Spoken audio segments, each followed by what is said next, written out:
What's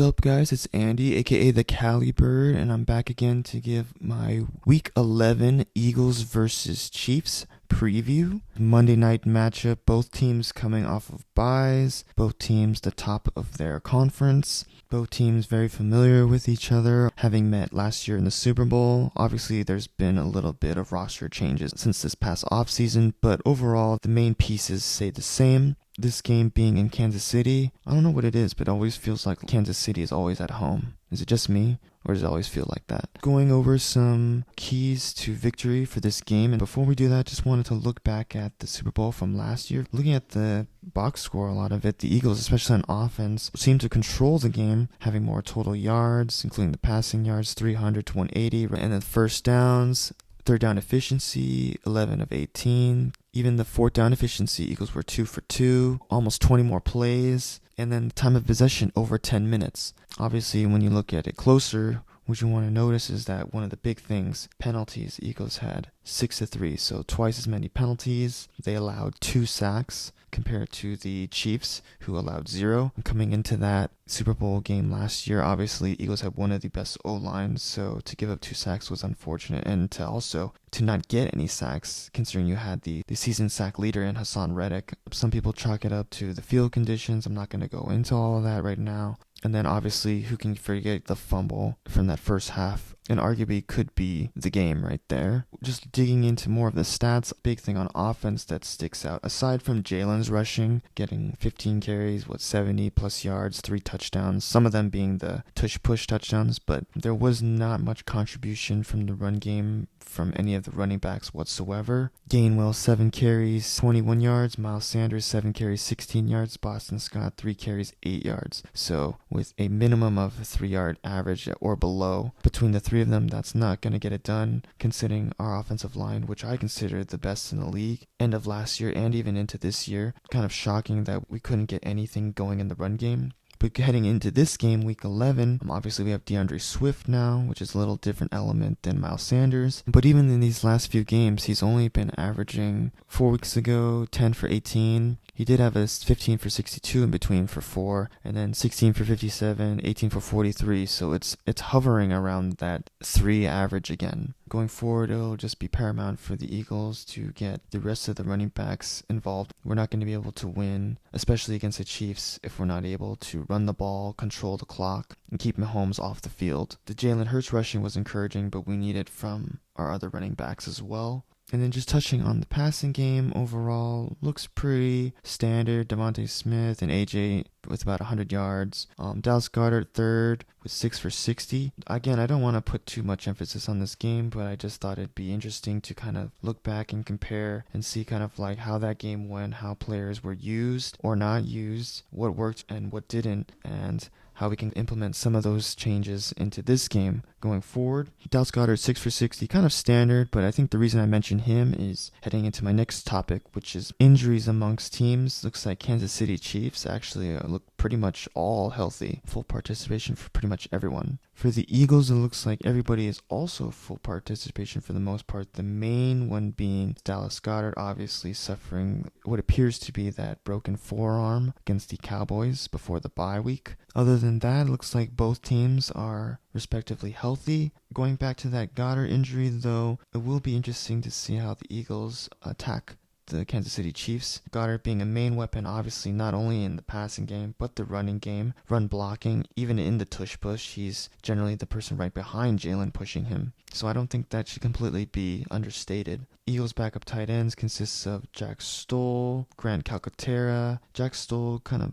solid, kind of do-it-all, maybe a little bit more known for blocking, but can catch passes. Calcaterra, kind of the opposite, a little bit more known for his receiving. And then we also brought in Albert O from the Denver Broncos in the off-season, who has been sparingly used up until now, but was also considered more of an athletic threat, not much of a blocking tight end. Maybe Albert O gets activated this week. I do see the first two, Jack and Grant, being part of the game plan in some way. Maybe not so much in the receiving game. Albert O, maybe he gets activated. It would be nice to just see him step up, especially in a game like this, but it's been a few weeks now and we haven't really seen anything so far, so to not expect too much is pretty standard right now. I would expect the Eagles to possibly attack Kansas City with more of their 3 wide receiver sets. So maybe if that's going into less of a 2 tight end personnel, more of a 11 personnel. I don't believe Quez Watkins is ready to play this week. I would expect A.J. Brown, Devontae, obviously the 1-2, with some contributions from Olamide Zaccheaus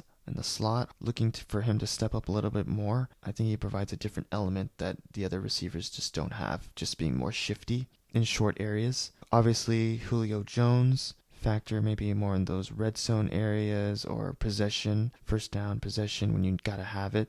And then maybe even utilizing more of the running backs in the passing game as well. It'll be interesting to see the new wrinkle that the Eagles will have without Dallas Goedert and how they try to supplement for losing their tight end 1, drawing up plays for the rest of the offense. Again, like I said, number 1 priority, need to get the running game going. Chiefs defense has improved significantly since last year. It's not that standard typical kind of soft defense that just is able to beat you if they just outscore you. No, they're able to get a lot of pressure. So while I am still confident in the Eagles offense as a whole, this will be no walk in the park against a normal Kansas City defense. It looks like Jalen Hurts doesn't have any sort of brace or injury designations, so it looks like all things are clear there. And I think Jalen Hurts is locked in. I feel like he's been looking at this game for a while. Switching it over just to the defensive side, just things I'm looking at. Obviously, like I was saying before, Eagles, despite having putting up more yards, despite Patrick Mahomes 21 of 27, which is pretty good, and 3 touchdowns, they actually were able to hold him under 200 yards, which is generally something that you'd be pretty content with.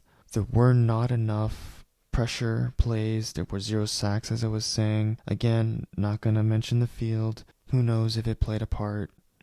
Maybe it did. But regardless, just the defense needs to be better. Obviously, it's a little different now with the coordinator, Sean Desai, instead of Jonathan Gannon. So we probably expect more blitzing now, more pressure, which is a little bit of give and take playing Mahomes, because obviously pressure him, yes, but if you don't get there, then he can hurt you really badly too. I like the secondary. Hopefully Kevin Byard now in a safety position with Reed Blankenship kind of solidifies that. Hopefully they have a little bit more chemistry. Going to need that against a offense like Kansas City and Andy Reid. Always going to throw wrinkles at you. Hoping for a lot of good pressure from the interior. Hoping from a big game from Jalen Carter to really get at Mahomes and get in his head. Might be asking a lot from the Rook, but I think he's going to need to play a big role. And then obviously Kansas City at home is going to be loud. Monday night game at home, you can expect Taylor Swift's probably going to be there. Even more reason why I just hate the Kansas City Chiefs. Obviously number 1 threat on the Kansas City Chiefs that you need to shut down is not necessarily the run game. It is, as you would expect, Travis Kelce, who nobody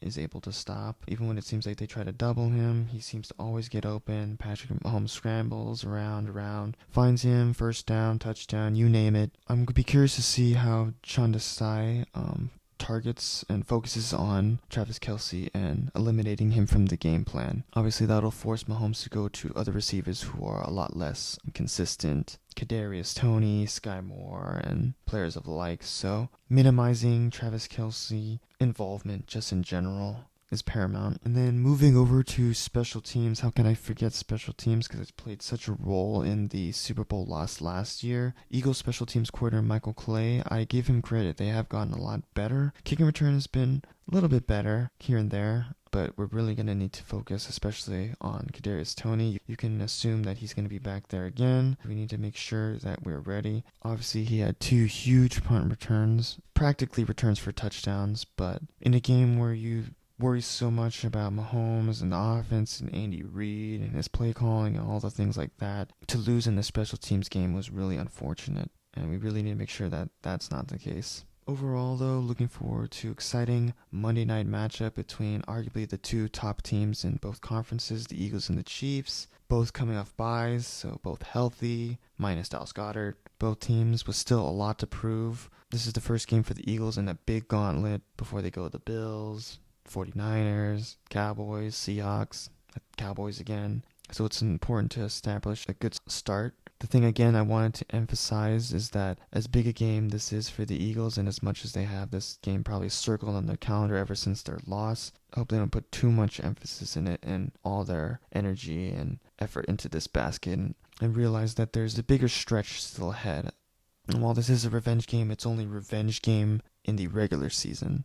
Much rather it be the Super Bowl this year. But time will tell, and this will be a good launching off point to see how they've improved. Expected to be rocking at Arrowhead at home on a Monday night. Expect Taylor Swift to be there, but I'm pulling for an Eagles victory. Maybe I'm being the homer. I consider both teams about equal right now this year. Maybe Kansas City has a slight edge at home, but I also give it edge to the Eagles.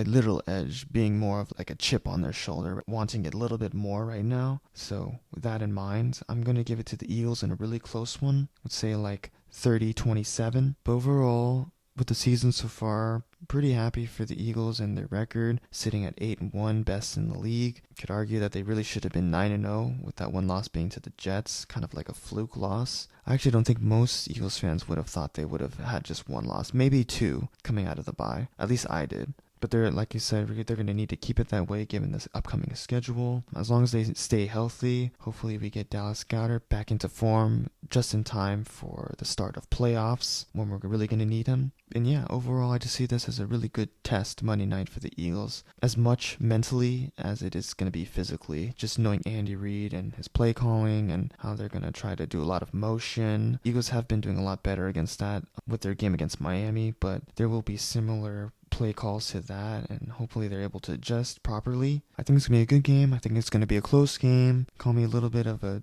homer, but I am going to give it again to the Eagles in a close one. I think there is something to be said for having that chip on your shoulder and wanting it more. Hopefully it doesn't go to their head and they're just able to check it off just like any other game in the season, because ultimately there are more important games to look forward to. That's all I got. Just giving my thoughts on the Monday night matchup between the Philadelphia Eagles and the Kansas City Chiefs. Should be a great game. What do you guys think? Do you agree with some of the things I said? Do you disagree? Please leave a like in your comments below. Let me know what you think. Love to hear from you guys. I'm going to continue to update my social media, YouTube, Twitter, Instagram. So be sure to follow and chat with me there. Thanks again, everyone, for tuning in. Again, my name is Andy, aka the Calibird. And as always, go Birds.